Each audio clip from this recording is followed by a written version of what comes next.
नमस्कार दोस्तों, पारिस्थितिक तंत्र के ट्यूटोरियल में आपका स्वागत है। इस ट्यूटोरियल में हम सीखेंगे पारिस्थितिकी तंत्र, बायोम, पारिस्थितिक स्थान, ऊर्जा का प्रवाह, खाद्य श्रृंखला, खाद्य जाल, जैव आवर्धक और ऊर्जा स्तूप।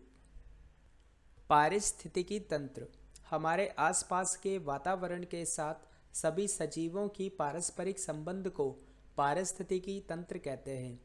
तालाब पारिस्थितिकी तंत्र, चारागाह पारिस्थितिकी तंत्र और वन पारिस्थितिकी प्रणालियाँ हमारे आसपास मौजूद विभिन्न पारिस्थितिक तंत्र के कुछ उदाहरण हैं। अजैव और जैविक पारिस्थितिकी तंत्र के दो मुख्य घटक हैं। जैविक घटक सभी सजीवों होते हैं, जबकि अजैव घटक सभी निर्जीवों का समावेश होता है। बायोम बायोम धरती या समुद्र के किसी ऐसे बड़े क्षेत्र को कहते हैं जिसके सभी भागों में मौसम, भूगोल और निवासी जीवों में समानता हो। बायोम मुख्य रूप से दो प्रकार की पाई जाती है। पहला, भू पारिस्थितिकी तंत्र। भूमि के पारिस्थितिक तंत्र को भू पारिस्थितिकी तंत्र कहते हैं। दूसरा, जलीय पारिस्थितिकी तंत्र।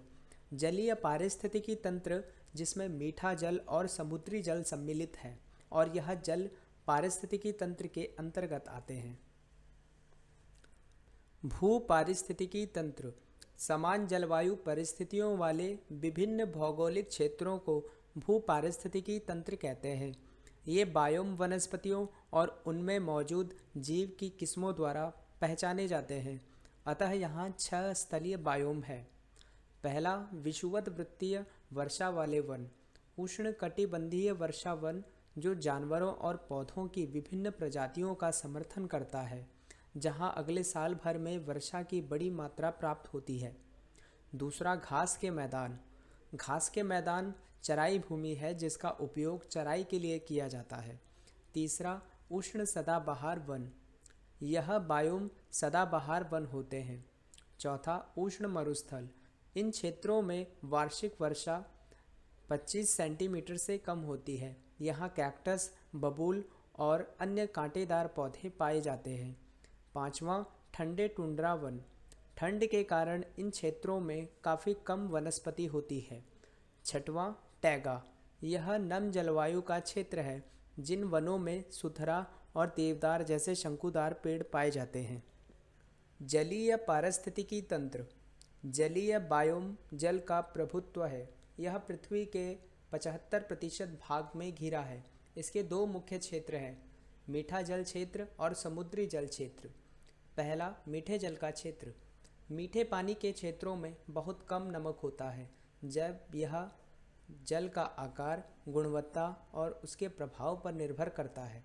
मीठे जल के क्षेत्रों को विभिन्न क्षेत्रों में वर्गीकृत किया जा सकता है, जैसे तालाब, झील और नदियाँ। दूसरा, समुद्री जल का क्षेत्र। यह पृथ्वी के 3/4 भाग तक फैला है। यह आकार, जगह और विशिष्ट विशेषताओं पर निर्भर करता है। समुद्री जल के क्षेत्रों को महासागरों, प्रवाल भित्तियों और खाड़ी में वर्गीकृत किया जा सकता है। जैविक और अजैविक घटकों में परस्पर अंतःक्रिया।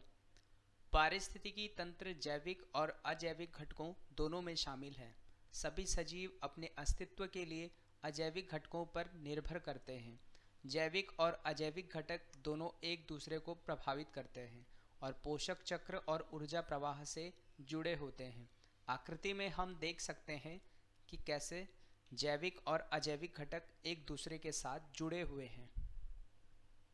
पारिस्थितिक स्थान।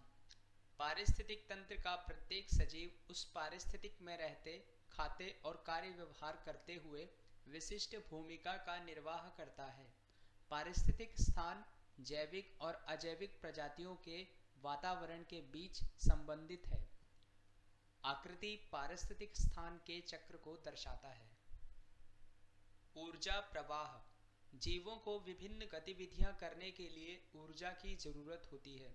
भोजन के कणों के विघटन से ऊर्जा सभी सजीवों को जीवित रहने के लिए आवश्यक होती है।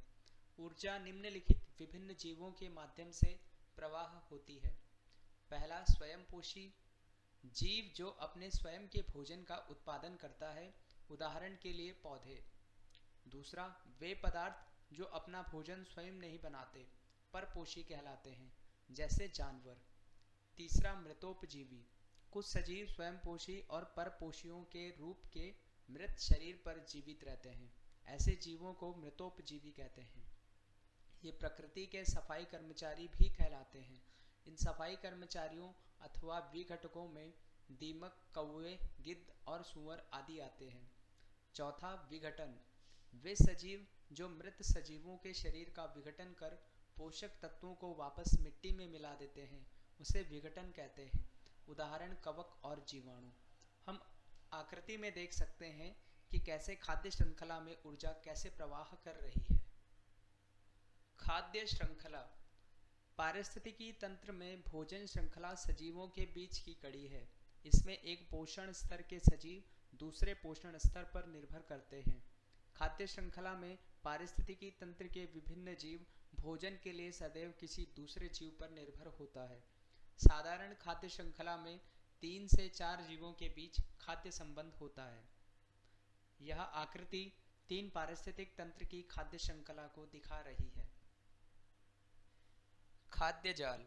कई खाद्य श्रृंखला और पारिस्थितिकी तंत्र में जीवों के परस्पर खाद्य संबंध के तंत्र को खाद्य जाल कहते हैं। आकृति चारागाह पारिस्थितिकी तंत्र में खाद्य जाल को दिखा रहा है। यहाँ 5 खाद्य श्रृंखला एक दूसरे के साथ जुड़े हुए हैं। जैव आवर्धक। विषैले पदार्थों के उच्च सांद्रता जैसे कीटनाशक और डीडीटी जीवों में उपस्थित रहते हैं। जब खाद्य श्रृंखला के प्रत्येक पौष्टिकता स्तर ऊपर की ओर बढ़ते हैं, उसे जैव आवर्धक कहते हैं। जैव आवर्धक वातावरण में कम मात्रा में पाए जाते हैं और सर्वोच्च पौष्टिकता में एकाग्रता खाद्य श्रृंखला स्तर में होते हैं। आकृति में हम देख सकते हैं कि कैसे विषैले पदार्थ उच्च खाद्य श्रृंखला जीवों तक पहुंचते हैं। ऊर्जा स्तूप। प्रत्येक पौष्टिकता स्तर से ऊर्जा के प्रवाह की आलेखीय निरूपण को ऊर्जा स्तूप के रूप में जाना जाता है। पोषण स्तर। भोजन श्रृंखला के प्रत्येक स्तर को पोषण स्तर कहते हैं। पोषण स्तर तात्पर्य से भोजन प्राप्त करने का स्तर है। खाद्य श्रृंखला में उपलब्ध ऊर्जा का प्रतिशत। आकृति पारिस्थितिकी तंत्र की खाद्य श्रृंखला में हमें ऊर्जा के प्रवाह को दर्शा रहा है। ऊर्जा हमेशा निम्न स्तर से उच्च पोषण स्तर में उपस्थित रहती है। जब ऊर्जा एक उच्च पोषण स्तर से गुजरता है तो उपयोगी ऊर्जा का लगभग 90% ऊर्जा व्यय कर देता है, जैसे कि आकृति में दिखाया गया है। पारिस्थितिकी तंत्र संतुलन।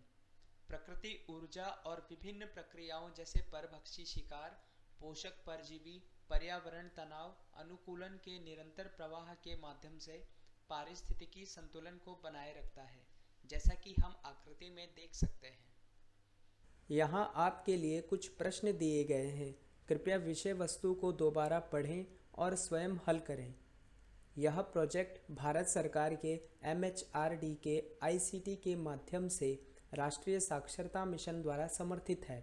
अधिक जानकारी के लिए कृपया ईमेल एड्रेस पर संपर्क करें। हमसे जुड़ने के लिए धन्यवाद।